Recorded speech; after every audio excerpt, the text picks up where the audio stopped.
ননদিনী আমার বাঁধাকপি এক্কেবারেই পছন্দ করে না। বাঁধাকপি দেখলেই উনি নাক সিটকোন। ওনার নাকি বাঁধাকপির স্মেল মোটেও পছন্দ নয়।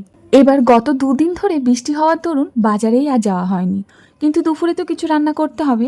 ফ্রিজ হাতড়ে পাত্রে দেখলাম 2 আটি কলমি শাক আর একটা বাঁধাকপি পড়ে আছে। তাই যেখানে বাঁধাকপি আমার একমাত্র ভরসা আর ওটাই রান্না করতে হবে, কি রান্না করব ভাবতে ভাবতে হঠাৎই মাথায় এলো আলুর ভর্তা, বেগুন ভর্তা, পটল ভর্তা, সব রকমের ভর্তা খেয়েছি, কেননা বাঁধাকপির ভর্তা করলে কেমন হয়। যেমনি ভাবা তেমনি কাজ, অমনি লেগে পড়লাম বাঁধাকপির ভর্তা বানাতে। ননদিনী যেহেতু আমার বাঁধাকপিতে খুব গন্ধ লাগে, তাই খুব করে টকবগিয়ে বাঁধাকপিটাকে প্রথমে ভালো করে জলে ফুটিয়ে নিল। সাথে অবশ্য 2টো মিডিয়াম সাইজের টমেটোও দিয়েছিলাম।